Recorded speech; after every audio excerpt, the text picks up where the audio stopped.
सवितुर्वरेण्यं भर्गो देवस्य धीमहि धियो यो नः प्रचोदयात्।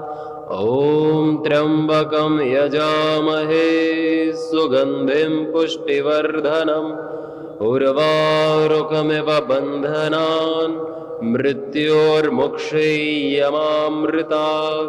ॐ सहना भवतु सहनौ भुनक्तु सह वीर्यं करवावहै तेजस्विनावधीतमस्तु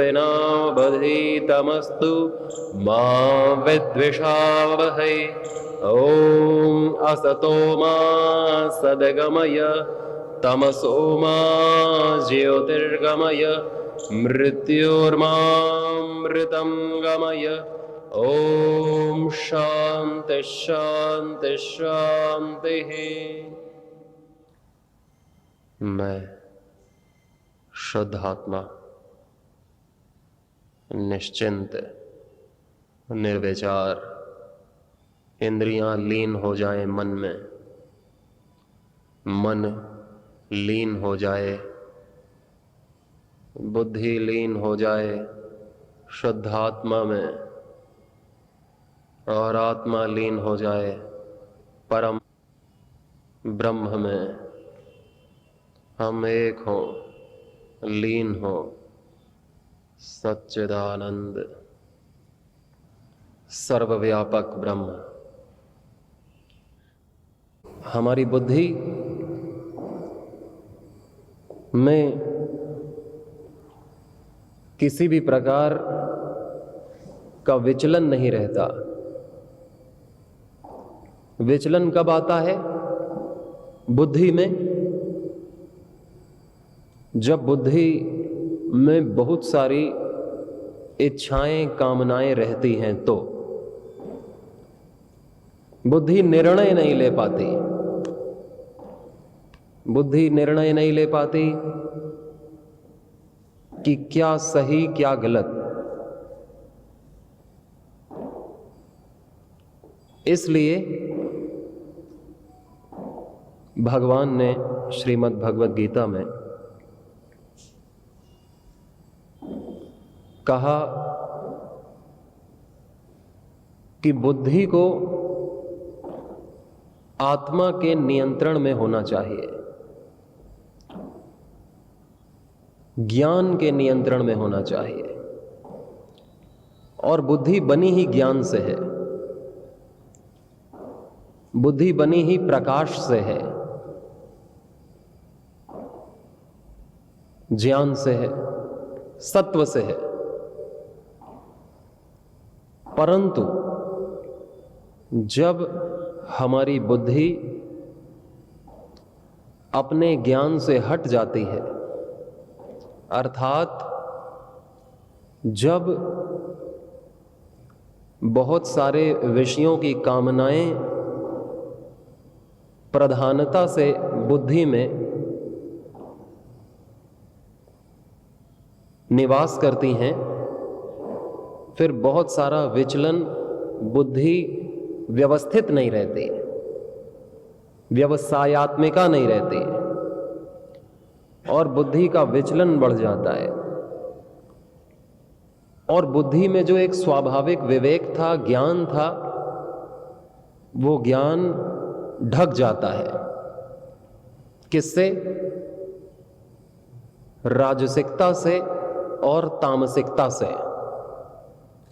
बुद्धि का ज्ञान, बुद्धि का एक सहज जो सत्य के प्रति आकर्षण रहता है, जो एक सत्य के प्रति श्रद्धा रहती है, हर जीव को भगवान ने बुद्धि दी है। और खाली बुद्धि नहीं दी, बुद्धि में ज्ञान दिया है। बस पैदा हुआ कि सहज ज्ञान उसके पास रहता है।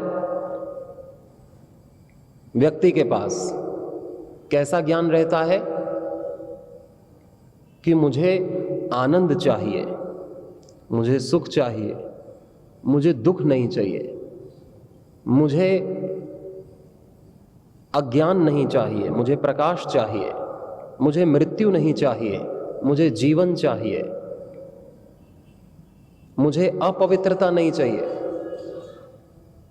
मुझे पवित्रता चाहिए। ये ज्ञान बचपन से ही रहता है कि नहीं? इसके लिए किसी कॉलेज यूनिवर्सिटी में नहीं जाना पड़ता है। बुद्धि में सत्य के प्रति श्रद्धा अपने आप होती है। दुनिया में ऐसा कोई भी नहीं है जो भगवान को ना भी मानता हो। ऐसे तो हैं जो भगवान को ना माने, लेकिन ऐसा कोई नहीं है जो आनंद को ना मानता हो, शांति को ना मानता हो, स्वास्थ्य को ना मानता हो और पवित्रता को ना मानता हो। अच्छी चीजें ही उसे चाहिए। कोई ऐसा है कि मुझे गंदी चीज दो, अहिंसा को ना मानता हो, भले ही दूसरों के साथ वो कैसा भी व्यवहार करे, लेकिन वो चाहता है कि मेरे साथ कोई हिंसक ना हो, मेरे साथ कोई दुर्व्यवहार, कोई चोरी, कोई धोखा ना दे, मेरे से कोई अपशब्द ना बोले, मेरा कोई मिसयूज ना करे। ये ज्ञान सहज है बुद्धि में। यम नियम का ज्ञान सहज है। अहिंसा, सत्य, अस्तेय, ब्रह्मचर्य, अपरिग्रह, शौच, संतोष, तप, स्वाध्याय, ईश्वर प्रणिधान। तो बुद्धि जब ज्ञान में होती है, प्रकाश में होती है, तो ये सारी चीजें, यम नियम का पालन अपने आप होता है, अपने आप। अहिंसा का, सत्य का, ब्रह्मचर्य का, सबका पालन अपने आप होता है। परंतु जब हमारी बुद्धि में अपने सुख की कामना होती है, किसकी? सुख की लालसा, सुख की, अपने सुख की कामना होती है, तो बुद्धि फिर गलत करने के लिए निर्णय दे देती है। बुद्धि डिसीजन लेती है, निर्णय लेती है कि क्या करना है, क्या नहीं करना है। ये किसका काम है? ये बुद्धि का काम है। ये बुद्धि का काम है कि हमको बताए कि क्या करना है, क्या नहीं करना है। लेकिन जब बुद्धि में सुख की लालसा हावी हो जाती है, सुख की कामना, तो फिर बुद्धि गलत भी बताएगी, क्योंकि बुद्धि सम नहीं रही। बुद्धि सुख दुख में सम रहेगी तो ठीक निर्णय लेगी, और बुद्धि सुख की में विषम हो जाएगी तो गलत निर्णय लेगी। फिर अपने सुख के लिए व्यक्ति क्या क्या नहीं करता है। हिंसा करता है, चोरी करता है, भ्रष्टाचार करता है, अब्रह्मचर्य करता है, गलत आहार लेता है, गलत व्यवहार करता है, गलत वाणी, गलत विचार। अपने सुख की कामना से राजसिकता बढ़ जाती है, और राजसिकता बुद्धि में एक आंधी, एक तूफान, एक हलचल लाती है, जिससे बुद्धि स्थिर नहीं रह पाती, जिससे बुद्धि सम नहीं रह पाती। और सम नहीं रहेगी, विषम रहेगी, तो बुद्धि को ठीक ठीक दिखाई नहीं देगा कि क्या सही है, क्या गलत है। बुद्धि को जब दिखाई नहीं देगा, बुद्धि जब ज्ञान को देख नहीं पाएगी, तो फिर उस अज्ञान की अवस्था में बुद्धि गलत निर्णय लेती है। जैसे कि कोई नदी हो, नदी का पानी स्थिर हो, साफ सुथरा हो, तो नीचे के कंकड़ पत्थर, नीचे के सारे वनस्पति और मछली कछुए दिखते हैं। लेकिन उस नदी में हम खूब हिलोर दें मिट्टी को, तो फिर नीचे की चीज नहीं दिखेगी, जैसे बारिश के दिनों में नहीं दिखता है, मटमैली हो जाती है। तो इस प्रकार से जब हमारी वासनाओं की आंधी, कामनाओं का तूफान, अपने सुख की लालसा के लिए कुछ भी करने, भोगने की इच्छाएं जब तीव्र होती हैं, तो बुद्धि का जो सहज ईश्वर प्रदत्त ज्ञान था, और वही ज्ञान सेम टू सेम ऋषियों ने और गुरुओं ने दिया, जो हमने शास्त्रों में, सत्संग में सुना, वो सारा काम नहीं आता है। बुद्धि के चंचल होने पर, अस्थिर होने पर, राजसिकता बढ़ने पर, वो राजसिकता हमारी हानि करती है। वो लोभ, वो लोभात्मक वृत्ति, वो लोभात्मक वृत्ति, सुख की लालसा की, मेरा लोभ जो है, लालच जो है, तो लालची व्यक्ति सम कहां रह पाएगा? और लालची व्यक्ति फिर सही आचरण कहां कर पाएगा? वो तो उसका आचरण तो उसकी कामनाओं के हिसाब से होगा, ज्ञान के हिसाब से नहीं,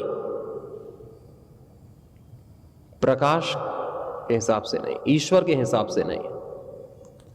तो ईश्वर के हिसाब से जब कर्म नहीं होगा तो ईश्वर के हिसाब से फिर फल कहां से मिलेगा?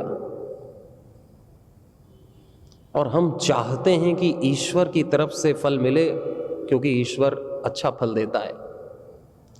और कर्म हम अपनी तरफ से करते हैं, अपनी इच्छा की तरफ से, और फल चाहते हैं ईश्वर की इच्छा की तरफ से।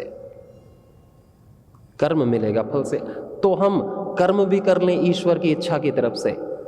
ईश्वर की क्या इच्छा है? उसने ज्ञान हमें दे रखा है,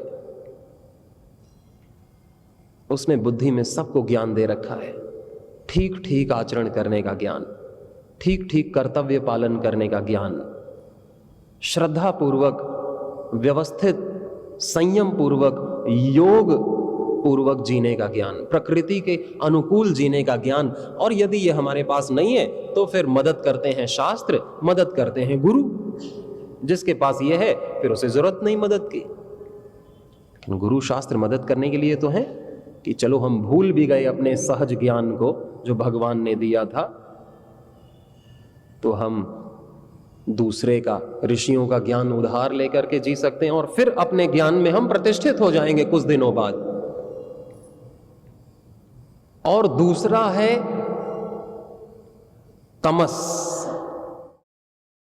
यह भी सही दृष्टि छीन लेता है, दिव्य दृष्टि छीन लेता है। सात्विक दृष्टि को ही दिव्य दृष्टि कहते हैं।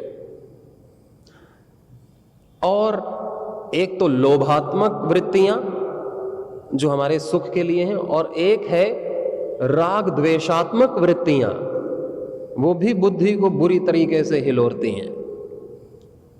राग द्वेष, मेरा और तेरा, जिसमें अपनत्व होता है, जिनसे सुख मिलता है उनमें राग हो जाता है, और जिनसे दुख मिलता है उनमें द्वेष हो जाता है। सुखानुशयी रागः और दुखानुशयी द्वेषः। जिनसे भी अपने को सुख मिलता है, चाहे वो अपने हो या पराये हो, उनसे राग हो जाएगा।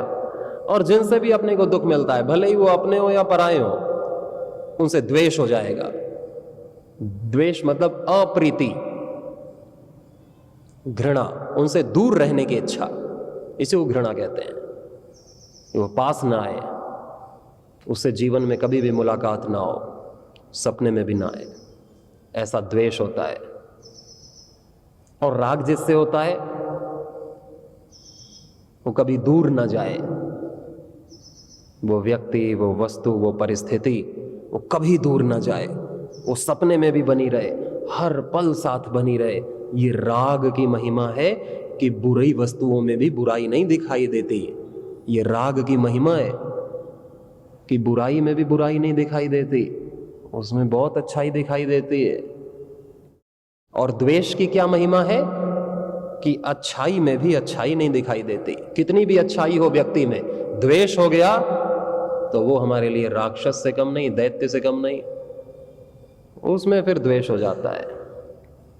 तो ये राग और द्वेष, ये तमस का लक्षण है, तामसिकता का, कि फिर हम देखते नहीं अच्छा और बुरा, फिर हम देखते इस दृष्टि से नहीं देखते कि क्या ठीक क्या गलत, क्या धर्म क्या अधर्म, क्या पाप क्या पुण्य, इस दृष्टि से नहीं। हम किस दृष्टि से देखते हैं?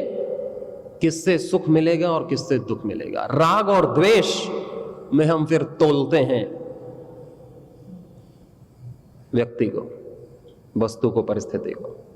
हमको किसमें तोलना चाहिए? हमको तोलना चाहिए सत्य असत्य में, पवित्र अपवित्र में, आत्म अनात्म में, धर्म अधर्म में। इसमें तोलेंगे तो यही तो बुद्धि है। लेकिन बुद्धि को जब हम तुलवा देते हैं राग और द्वेष में, वो तामसिक हो जाती है, फिर बुद्धि सही निर्णय नहीं लेगी। फिर तो जो राग है और द्वेष है, और सबका राग द्वेष अलग अलग है। मैं किसी और चीज से राग करता हूं, तुम किसी और चीज से राग करते हो, तुम किसी और चीज से राग करते हो, मैं किसी और चीज से द्वेष करता हूं। अलग अलग व्यक्ति के राग अलग हैं, अलग अलग व्यक्ति के द्वेष अलग हैं, किन्हीं दोनों के सेम नहीं है। हमारा तमस है ये, तमस यानी अज्ञान, अंधकार है बुद्धि में। तो सही दृष्टि कहां से आएगी फिर? और या तो मेरा लोभ कुछ और है, मेरी लालसाएं कुछ और हैं। हर व्यक्ति की लालसाएं अलग अलग हैं, हर व्यक्ति के सुख की वस्तुएं अलग अलग हैं। मेरे सुख की वस्तुएं अलग हैं, मेरे सुख का व्यक्ति अलग है, वे सुख की परिस्थितियां अलग हैं, सबकी अलग अलग है। परंतु भगवान ने जो ज्ञान दिया है, सत्व है, सत्व एक है। अहिंसा, सत्य, अस्तेय, ब्रह्मचर्य, परिग्रह, वो सबको पालन करना है। वो सबके लिए हितकारी है, सबके लिए सुखदायक है, सबके लिए पुण्यात्मक है, सबके लिए दुख की हानि करने वाला है, सबका कल्याण करने वाला है। शौच, संतोष, तप, स्वाध्याय, ईश्वर प्रणिधान, अहिंसा, सत्य, अस्तेय, ब्रह्मचर्य, परिग्रह, योग, यज्ञ, उपासना, सेवा, दान, तप, ये सबका कल्याण करने वाला है। ये नहीं कि ये मेरा कल्याण करेगा, दूसरे का नहीं। लेकिन मेरा रजस, मेरा तमस ऐसा दिखाता है कि इससे मेरा कल्याण होगा, लेकिन व्यक्ति इससे दुख पाता है। और ये सबका अलग अलग है।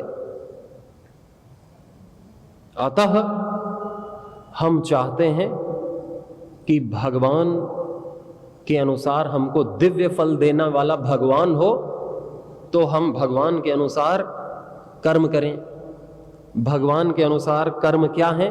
जब हम अपने अनुसार कर्म नहीं करेंगे, यानी अपने तामसिक बुद्धि, अपनी राजसिक बुद्धि, यानी कि अपने लोभात्मक बुद्धि और अपनी राग द्वेषात्मक बुद्धि, जो राग द्वेष से उत्पन्न हुई बुद्धि है या अपने लोभ से, अपने लालच से उत्पन्न हुई बुद्धि है, यदि हम उससे कर्म नहीं करेंगे तो ऑटोमेटिक हम भगवान के ही कर्म करेंगे, भगवान की आज्ञा में ही चलेंगे। या तो हम अपने सुख के लिए कर्म कर लें, अपने सुख के लिए नहीं करेंगे तो फिर हम ठीक कर्म करेंगे, और या तो हम अपने राग द्वेष के प्रेरित होकर के कर्म कर लें। इनको नहीं किया तो फिर जो कर्म होते हैं वो शुभ कर्म होते हैं, वो दिव्य कर्म होते हैं, वो निष्काम कर्म होते हैं, उनको फिर भगवान भोगता है। और जो कर्म भगवान भोगता है उसका फल दिव्य होता है, वो भगवान ही देता है। और नहीं बाकी फल कौन भोगेगा? बाकी फल हमारा अहंकार भोगेगा, क्योंकि बाकी कर्म भी अहंकार से निकल रहे हैं कि ये खराब है, इसके प्रति ऐसे कर्म, ये अच्छा है, इसके प्रति ऐसे कर्म। राग द्वेष भोगता है हमारा अहंकार। अहंकार ना हो तो फिर काहे का राग और द्वेष? फिर किससे राग और किससे द्वेष? फिर किसका लोभ? अहंकार में पर कोई लोभ नहीं, अहंकार रहित अवस्था में कोई लोभ नहीं, कोई राग नहीं, कोई द्वेष नहीं, फिर समता आ जाती है। ये खाना खाएं पर किसी खाने से राग, किसी से द्वेष नहीं, जो उचित है वो खाती रहें। जैसे करछी होती है जिससे शिरा बनाते हो, अब करछी को कोई स्वाद थोड़ी लेना है, चाहे करेले में डालो, चाहे दूध में डालो, चाहे लपसी में डालो, वो तो अपना काम करेगी और काम करके अपना वापस। इसी तरह इंद्रियां भी अपना काम करें, जो भी उनका कर्तव्य है वो करें, लेकिन कर्तव्य सम रह करके नहीं करते। हम कर्तव्य करते करते राग और द्वेष आने लगता है इन्हीं इंद्रियों में, तो मन कहां से शांत रहेगा? ये भी करछी है, हमारे हाथ पैर ये इंद्रियाएं ये अपना कर्म करती हैं, लेकिन राग द्वेष भी तलाश लेती हैं करते करते, अच्छाई बुराई देखने लगती हैं कि हाथ किन्हीं विषयों को तो किन्हीं विषयों में रमा रहेगा और किन्हीं से दूर रहेगा, आंखें किन्हीं विषयों में टिकी रहेंगी और किन्हीं विषयों से दूर रहेंगे, कान कुछ ज्यादा सुनना चाहेंगे, कुछ नहीं सुनना चाहेंगे, गलत चीजें ज्यादा सुनना चाहेंगे, अच्छी चीजों में बोर हो जाते हैं। तो ये विषमता बुद्धि में आती है जब विषयों के प्रति आसक्ति राग द्वेष होता है। सुख की लालसा, अपने सुख की लालसा होती है, सुख भोग की इच्छाएं होती हैं। तो अर्जुन ने भगवान श्री कृष्ण से पूछा कि हम बुरे कर्म क्यों करते हैं, हम बुरे कर्म क्यों करते हैं। मैं तो नहीं चाहता बुरे कर्म करना, क्योंकि बुरे कर्म का बुरा फल मिलता है। मैं क्यों चाहूं कि मुझे बुरा फल मिले, फिर भी मैं बुरे कर्म क्यों करता हूं। कौन करवाता है, मैं तो नहीं करना चाहता। दुख भोगना, अपने जीवन को नरक करना, अगले जीवन को भी नरक करना, और भगवान भी नहीं चाहता कि मैं नरक जाऊं, वो दुख दे, तो भगवान तो कराएगा नहीं, और मैं करना नहीं चाहता, तो फिर हम क्यों करते हैं। कौन कराता है, कौन कराता कौन है। तो भगवान ने कहा काम एष क्रोध एष रजोगुण समुद्भव महाशनो महापापमा विद्येन में वैरिणम। हमारा राग और द्वेष से उत्पन्न हुआ काम और क्रोध हमसे बुरे काम कराता है। हमारे राग और द्वेष से पैदा हुआ, हमारे लालच से पैदा हुआ काम और क्रोध। कामनाएं होंगी तो वो भी गलत काम कराएंगी, कैसे भी कामना पूरी हो, और कामनाएं पूरी नहीं होंगी तो क्रोध आएगा कि इसकी वजह से नहीं हुआ, तो हम क्रोध में भी गलत काम करेंगे और अपनी कामनाओं वासनाओं में भी गलत काम करेंगे। लेकिन वो काम क्रोध जो रजोगुण से उत्पन्न हुआ है वो गलत काम कराएगा। रजोगुण यानी जो हमारे लोभ से राग द्वेष से उत्पन्न हुआ है। ज्ञान से कामनाएं उत्पन्न हुई है तो वो गलत काम नहीं कराएंगे। सात्विक कामनाएं हैं तो वो गलत काम नहीं कराएंगे। राजसिक काम और राजसिक क्रोध हमारा हानि करेगा, ये भगवान ने कहा। इसलिए राग द्वेष रहित हो, इसलिए लोभ रहित हो, मोह रहित हो, अपना कर्तव्य करो जो भी कर्तव्य है, लेकिन किसी भी वस्तु से न राग हो न द्वेष हो, किसी से प्रीति भी ना हो और किसी से अप्रीति भी ना हो, बस अपना कर्म करना। तो फिर प्रीति किससे हो, प्रीति उसके अंदर जो ईश्वर है उससे हो, जिसकी शक्ति से व्यक्ति जीवित है उसमें प्रीति हो। जड़ से प्रीति ना हो, चेतन से प्रीति हो।